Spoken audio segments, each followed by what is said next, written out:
Welcome to the deep dive. We're so glad you're here today. We're embarking on a really focused exploration, specifically delving into verses 50 through 53 of Kehf Surah, and we'll be building on some of the foundational ideas we discussed from earlier verses.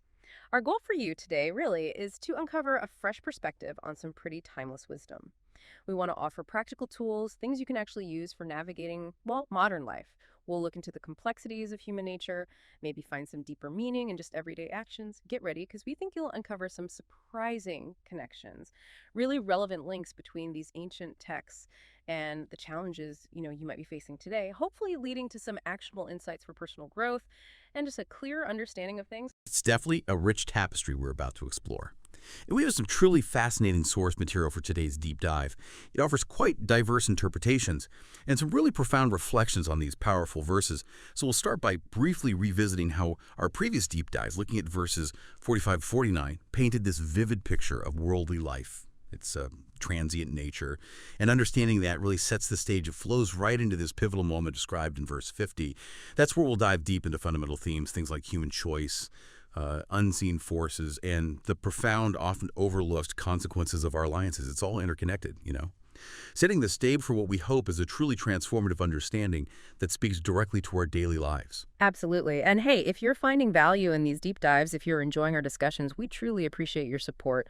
Maybe consider subscribing to our channel, giving this video a like. Your engagement really helps us keep bringing these explorations to you. Okay, so let's begin to unpack this. Before we dive into today's core verses, maybe we should briefly revisit where we left off. Because like you said, it lays such a vital foundation for everything that follows. Last time, we were talking Kehf Surah, verses 45-49 specifically, and it paints this incredibly vivid picture of worldly life. Our source material uses this amazing imagery. It likens worldly life to water sent down from the sky. Right, that sudden burst of life after rain. Exactly. You know that moment the Earth's vegetation suddenly flourishes, that vibrant green. It seems so lush, so abundant. It feels incredibly real, solid even, almost permanent in its beauty right then. But that's just the first part of the image. Right. Then the verse continues. It quickly withers, becomes dry chaff, just scattered by the wind, gone, just like that, in a fleeting moment. It's powerful stuff. That imagery really emphasizes the impermanence, doesn't it? Totally. The transient nature, not just of, worldly possessions, our stuff. But life itself. Yeah, life itself. And it connects so strongly to that discussion we had earlier, remember? About the garden owners. Ah, yes, from the previous verses. Their seemingly secure wealth. Vanished in an instant. Their beautiful gardens gone. It was such a stark, unforgettable reminder of how fleeting material gains really are. It really makes you pause and think about what we cling to, doesn't it? It does. What seems so solid, so permanent today, maybe your career, your house, your reputation. Things we invest so much energy in. Exactly. And it can just vanish tomorrow. It's a powerful, maybe even a little unsettling reminder to think about where we place our ultimate value, where we invest our true energy. And what's really illuminating there, I think, is how clearly our source material differentiates between, let's say, the means and the ends. Okay. Like tools versus the actual purpose. Precisely. It's vital to understand that the text isn't saying, reject gifts or resources. Not at all. The verses explain that wealth and children, for instance, they're described as just adornments of worldly life. Adornments. That's a key word. It's a crucial distinction. The source material isn't telling us to renounce wealth or family, become hermits or something. Instead, it's a profound warning against making these things the ultimate aim, the sole purpose of your existence. So it's about priority. Exactly. The core message is incredibly direct, timeless, really. What truly matters, what holds lasting value in the sight of the divine, is good deeds, lasting righteous actions. Okay. Think of it this way, and our source gives this wonderful, relatable analogy. A beautiful curtain, right?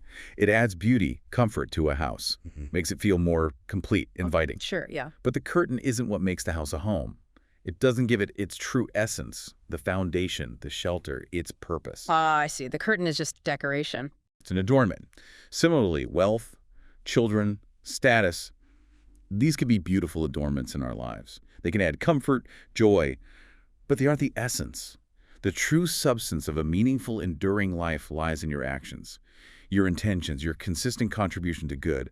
It's about building on something that lasts, not something the wind can just blow away. That distinction between adornment and essence, That really shifts your perspective, doesn't it? It makes you ask, what am I really building my life on? Is it just decorations or is it something solid? It sounds like it's about purpose, a shift from just getting stuff to something deeper.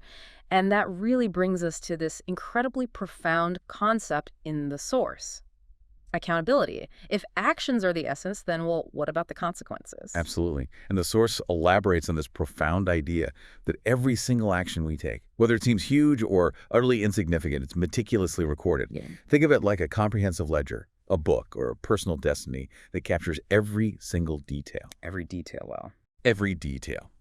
The image given is that on a day of reckoning, which we'll definitely talk more about later, a person will literally see everything they've done laid out. And what's striking, almost overwhelmingly precise, is that nothing, no matter how trivial it seems to us at the time, is omitted. It's not left out. So not just the big life decisions. Nope. Not just the grand gestures. Every small choice, every fleeting interaction, even, the source suggests, passing thoughts. They form part of this comprehensive, unyielding record. That's intense. It relentlessly reinforces this core principle.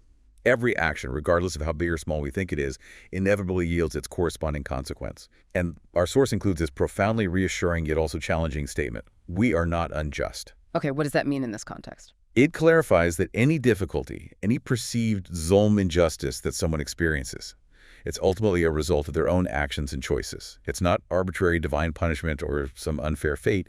It's a direct, intrinsic consequence of the path they chose. So cause and effect, basically. You reap what you sow. In a very profound sense, yes. And this understanding, when you truly internalize it, it profoundly impacts how you live daily. It encourages careful, conscious consideration of every choice, every interaction, recognizing that even the smallest things carry a significant weight. They contribute irrevocably to our destiny.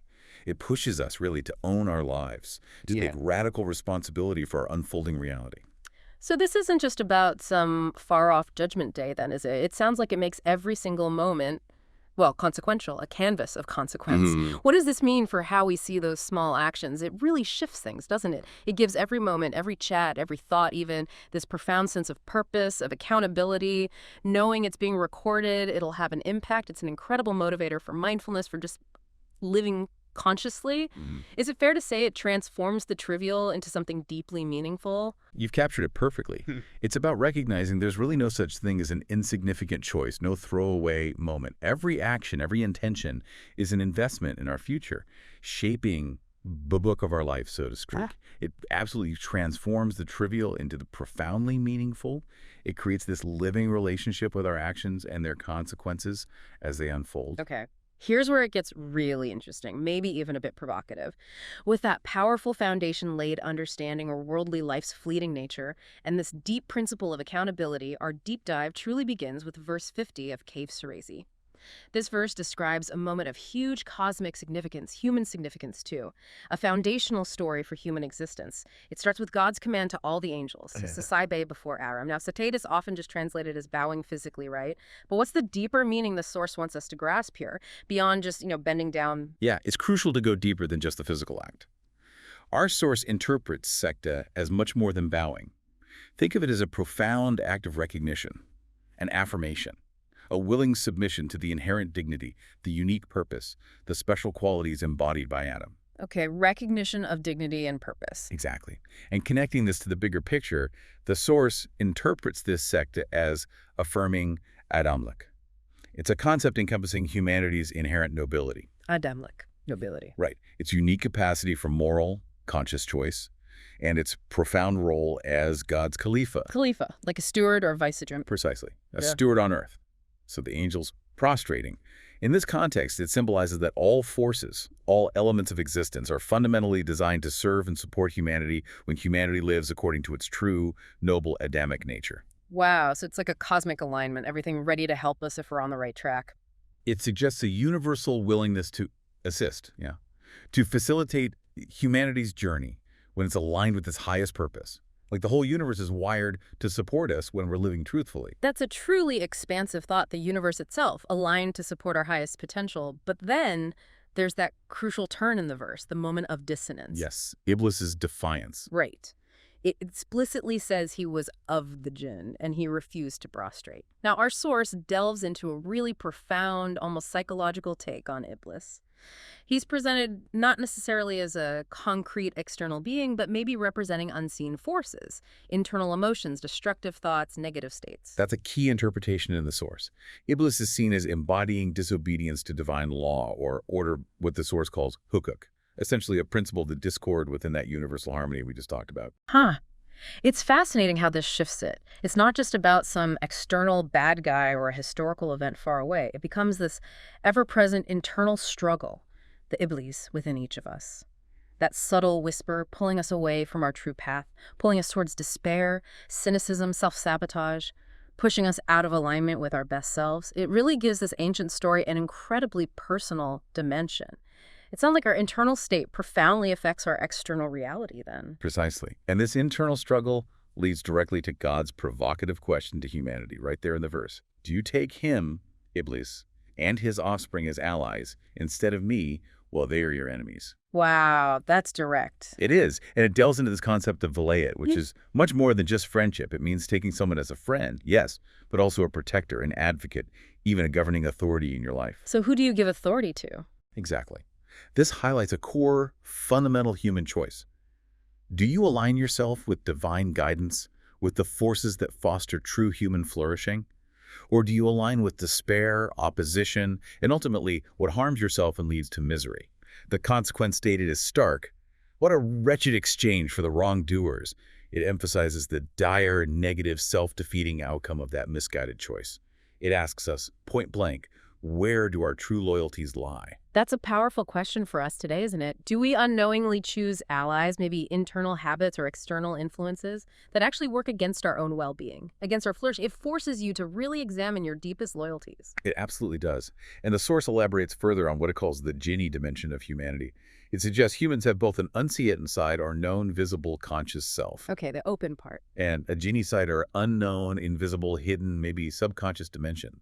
This jinni side represents our hidden thoughts, unexamined feelings, impulses, those unexplored aspects of our being. The hidden depths. Right, so the central choice becomes, do we align these hidden aspects with our Adamic side, our principled, honorable, rational, noble self? Or with the Iblis side, the unpredictable, despair-inducing, destructive patterns? And the names themselves, Jinn and Jannah. Ah, yes. What's fascinating is the linguistic connection, the shared root between Jinn and Jannah, paradise. Both words imply something hidden or concealed. Hidden paradise. Exactly. This leads to this profound concept of a paradise within. Our source suggests each of us carries a paradise within.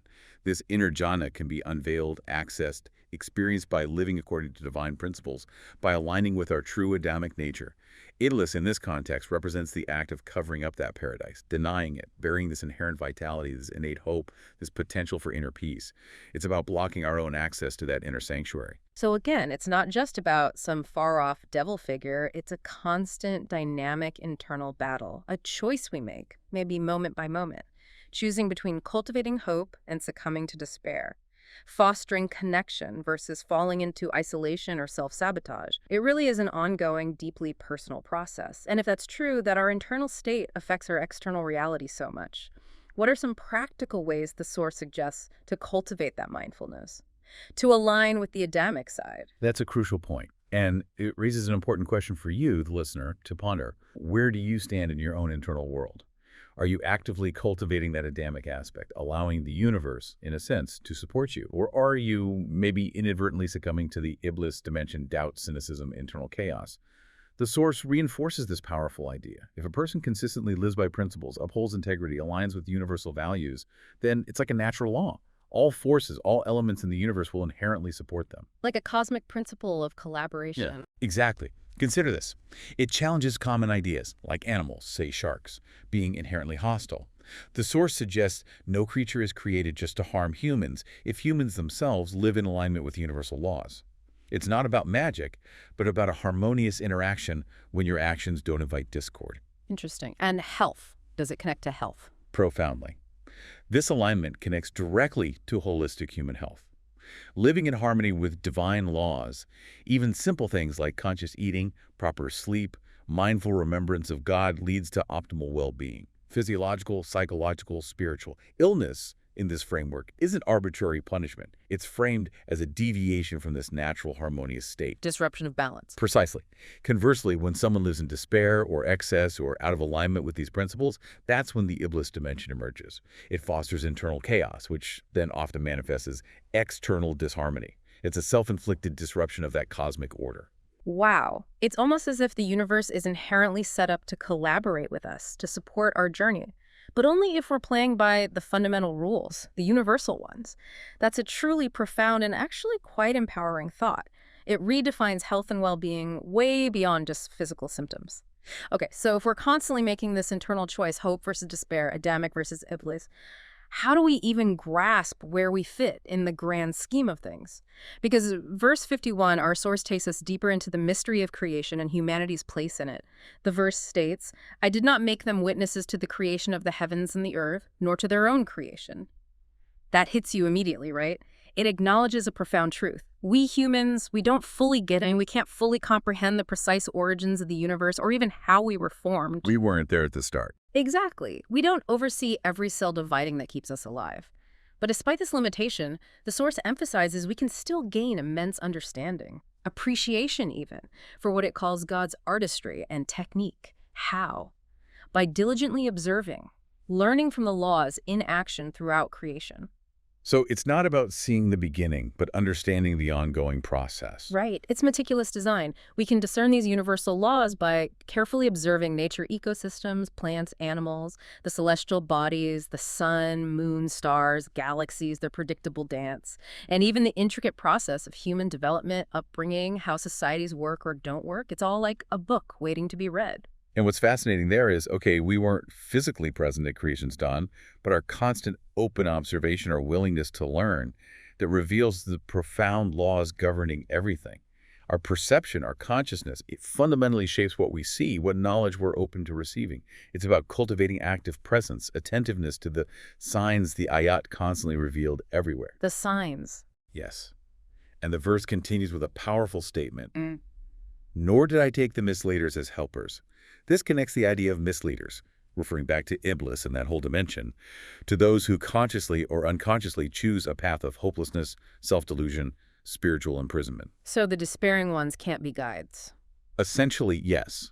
The source explains that if an individual is consumed by despair, by negativity, by states of, let's say, intellectual or spiritual closure, they effectively become closed off, blind to those divine signs, those ayat that are constantly being shown. They simply can't perceive the guidance because they've shut themselves off from the channels of truth and clarity. Like refusing to look means you can't see. So if we're constantly choosing despair or living out of sync with that natural order, we're basically blinding ourselves to the guidance and support that could actually help us find our way. It's a self-imposed limitation, a kind of spiritual blindness preventing us from seeing solutions right in front of us.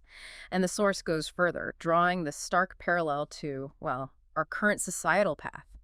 It argues we're often driven by a misguided idea of freedom without responsibility, freedom as license, which often leads to chaos, widespread immorality, a direct defiance of God's universal laws. A recurring pattern, the source suggests. Yeah, it even mentions a historical parallel. Similar destructive behaviors, moral decline in the 19th century, also in the name of unchecked freedom. It reminds us these patterns aren't new, and the consequences tend to repeat.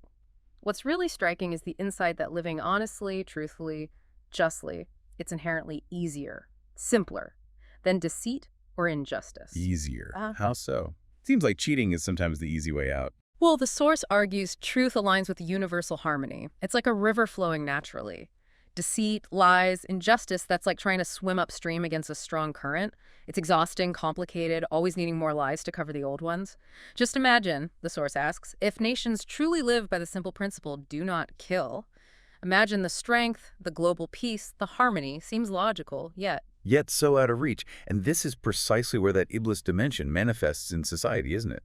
right. When greed, selfishness, this destructive tendency dominates structures and individual choices. Yeah. You see widespread immorality, pervasive misery, and tragically, this happens even for those who seem to benefit on the surface from corrupt systems. They get trapped too, in a gilded cage of their own making. Yeah. The source points to the recent global pandemic, a stark, unavoidable reminder, forcing people to reevaluate their rushed, confined lives, their misplaced priorities. It was a cosmic pause button. A forced reflection. Exactly. Yet, tragically, many just snapped back to the old ways once the immediate danger seemed to pass. Unable to grasp the deeper message or sustain the needed changes. They saw the signs, but didn't truly learn, didn't make the shift. It really makes you reflect on society around us, doesn't it? Are we genuinely building a better, more harmonious world? Or are we, through our collective choices or individual choices, just creating more complex, self-defeating traps? It's a sobering thought, but maybe a vital one to carry with us. Okay, now let's explore this really powerful, poignant scene in verse 52. This is where the stark consequences of misplaced trust, relying on false supports, become undeniably clear. The verse describes this moment, a day when God will say, "Call upon my partners whom you claimed." The partners. Right, they will call upon them, but they will not respond to them. The source identifies these partners not just as, literal idols from ancient times. More importantly for us today, it's anything or anyone we mistakenly rely on instead of God. To solve our problems, grant success, provide ultimate security. What kind of things would that be today? Well, think about it. Contemporary examples are everywhere. Seeking corrupt connections, maybe in business or politics. Pulling strings illicitly. Bribery to bypass rules. Prioritizing purely self-serving actions, hurting others. And particularly, the source highlights the relentless, all-consuming pursuit of money. It calls it people's desperate scramble for money, a prime example of a false partner. In this reliance, it has wider consequences. The source argues it leads directly to the breakdown of fundamental societal structures, erosion of family values, less respect for elders, general moral decay, when accumulating wealth becomes the only goal, overshadowing everything else. Connecting that to the bigger picture, it really highlights a timeless truth, doesn't it? Anything we elevate to that partner status, fleeting wealth, illusory influence, personal gain at others' expense, it will ultimately prove false, utterly ineffective when real crisis hits. They won't respond. They won't respond. They can't save you. They never had the real power you gave them. And the verse concludes with this stark image, and we will place a chasm between them.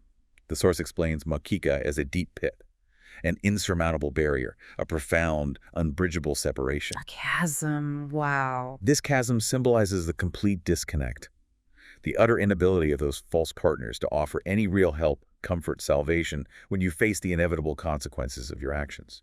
It's like building your house on sand. The flood comes, your foundation just vanishes, leaves you stranded. Stranded and alone. Exactly. And crucially, the source implies this creates an internal state too, a psychological, spiritual hell or prison. Individuals are left isolated, trapped, unable to help themselves because of their own misguided choices. It's not just external judgment, it's the internal experience of your self-made predicament, a profound spiritual isolation. It's such a powerful, vivid image, isn't it? That huge distance, all those partners you chase relentlessly, suddenly meaningless, unable to bridge the gap, offer any solace, leaving you truly alone facing the consequences. And the source stresses this day isn't only a future event far away. Right, it has afterlife implications, sure, but... Yeah, but it's experienced right here. In moments of crisis, reckoning in this life. Those who rely on corruption, on illicit means for success, at some point, they face a situation where those aids, those partners, are useless. They face a chasm right here, right now.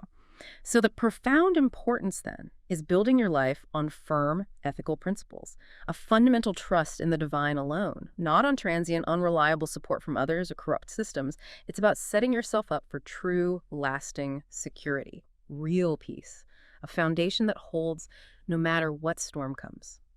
Okay, finally, the verse 53. This brings us to the stark reality of facing those consequences.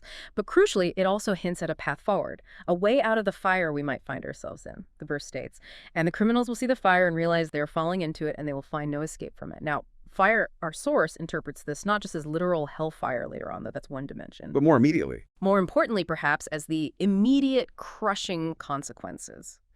The profound misery experienced in this life due to wrong actions, misguided choices. It could manifest as deep despair, overwhelming anxiety, societal breakdown, the crumbling of your inner peace. It's an internal state as much as an external one. A fire within. Exactly. And the source uses this interesting term, saraf, like a money changer or goldsmith, and sarf, meaning to sift, turn, or change. It uses this to imply that those in the fire, they can't shift or turn away from the consequences. They're stuck. It's like a money changer, meticulously sifting coins, weighing every piece. Every detail of their actions is accounted for, inescapable, leaving them with no way out, no redirection, nowhere to turn, nowhere to hide from the reality they've created. So this raises a key question. Mm. What does escape really mean here? It sounds like it's not about dodging accountability altogether, Right. but about transformation. The source implies the deep despair of those in the fire comes precisely from feeling unable to change course, unable to find a way out of their self-made mess. They feel trapped. And this brings us to address, and maybe correct, a really common misconception about a hereafter.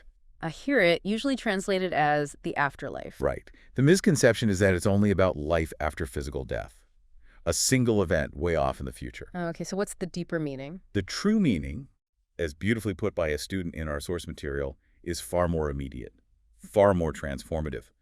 This student said, "What I do now, whether good or bad, will definitely have a consequence in the future." A hereafter is understood as the immediate and cumulative consequence of actions, manifesting whether it's 2 days later, 30 days, 30 years later.